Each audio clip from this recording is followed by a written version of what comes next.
آخرت کی فکر ہے، اللہ سے محبت ہے، تعلق ہے، دونوں قسم کے احوال کی اطلاع شیخ کو کرتے رہنا چاہیے۔ برے احوال ہیں تو برائی اپنی بتائے۔ جیسے ایک ڈاکٹر کو آپ جا کر بتاتے ہیں کہ مجھے پیٹ میں درد ہو رہا ہے، مجھے پھوڑا نکل آیا ہے، ایسا اور ایسا ہو گیا ہے، سر میں درد ہے، پیٹ میں درد ہے، کھانسی ہے، بخار ہے۔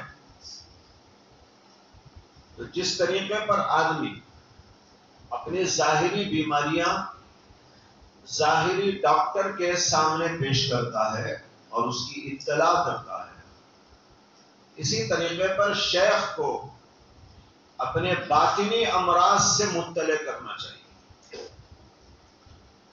جب باطنی احوال سے شیخ کو مطلع کرے گا تو شیخ اسے دیکھے گا، جانچے گا، پرکھے گا۔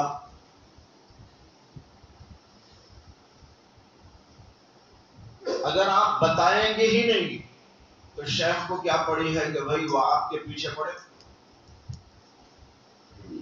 شیخ کو کیا پڑی ہے کہ وہ آپ کے پیچھے پڑے؟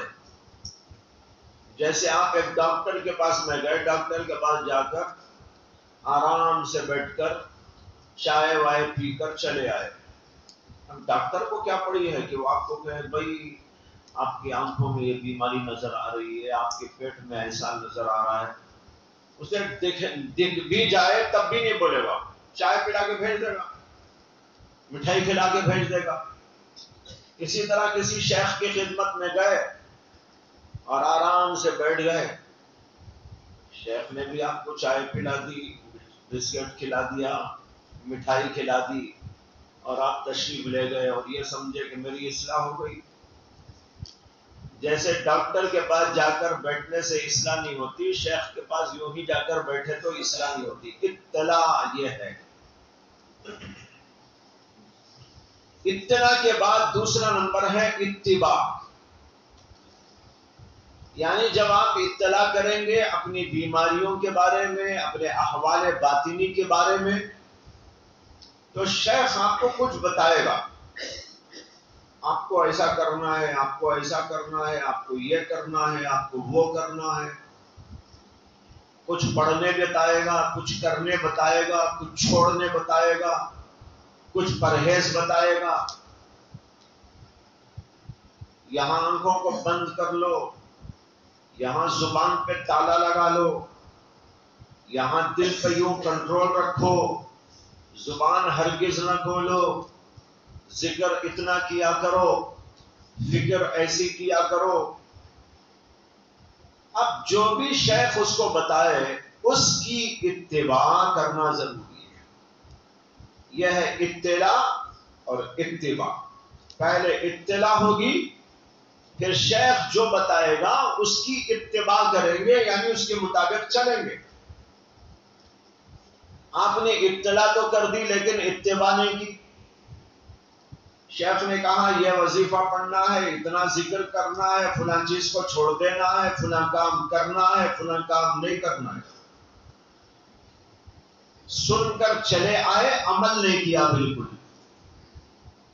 نہ ذکر کا اہتمام، نہ تسبیحات کا اہتمام، نہ نمازوں کے بارے میں اہتمام، نہ تلاوت کا کوئی اہتمام، نہ اس کے اندر کی کیفیات کا کوئی اہتمام، نہ گناہوں سے بچنے کا کوئی اہتمام، کچھ نہیں۔ تو اب ایسے آدمی کی اصلاح کیسے ہو سکتی ہے؟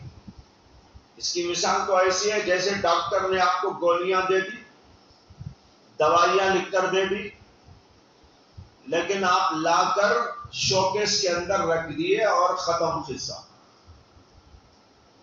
جیسے ڈاکٹر کی دوائیاں آپ کے شوکیس میں پڑے رہنے یا آپ کے جیب میں پڑے رہنے سے کبھی بھی بیماری ختم نہیں ہو سکتی، اسی طریقے پر شیخ کی بتائی ہوئی باتوں پر اتباع کرے بغیر روحانی بیماریوں کی اصلاح نہیں ہو سکتی۔ یہ ہے دوسری بات۔ جس کو کہا اتباع. پہلی چیز اطلاع، دوسری بات اتباع. اس کے بعد کہا اعتقاد و انقیاد. یہ درجے میں پہلے ہے، لکھنے میں تو بعد میں آ رہا ہے، لیکن مقام اور مرتبے کے لحاظ سے پہلے ہے. اس لیے کہ جس کو آپ شیخ بنائیں گے پہلے اس سے اعتقاد ہونا چاہیے. اگر اعتقاد ہی نہیں تو آپ اسے جا کر بیماری اپنی بتائیں گے کیوں؟ اطلاع کیوں کریں گے؟ پہلے اعتقاد ہونا چاہیے. اسی لیے بزرگوں نے کہا کہ اگر کسی سے بیعت ہونا چاہتے ہیں، اصلاح کرانا چاہتے ہیں، تو پہلے استخارہ کرو اور معتبر لوگوں سے مشورہ بھی لو. جب یہ دیکھ لیں، سمجھ لیں، استخارہ کر لیں، ہاں یہ شیخ میرے بن سکتے ہیں، اعتقاد پیدا ہو جائے، ان کی زندگی کے اعتبار سے آپ کے دل کے اندر اطمینان پیدا ہو جائے، تو تب آپ اسے اطلاع کریں. یہ ہے اعتقاد کا مطلب کہ ان سے اعتقاد رکھنا چاہیے.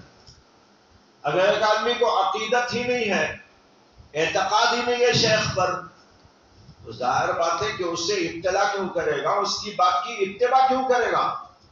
اس لیے پہلے اعتقاد ہونا چاہیے. اور ایک لفظ ہے انقیاد. انقیاد کے معنی ہے جھک جانا، یعنی اعتقاد بھی ہو اور ان سے جو بھی وہ کہیں اسے قبول کرنے کی صلاحیت ہو. یہ ہے انقیاد.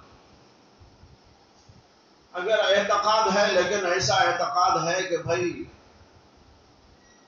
جو ہے ماشاء اللہ تعریف تو بہت کروں گا، میرے شیخ ایسے ہیں، میرے شیخ ویسے ہیں، میرے شیخ ایسے ہیں ویسے ہیں، لیکن قبول کرنے بات تیار نہیں، آمادگی نہیں، تو اس سے بھی کوئی کام نہیں چلنے کا.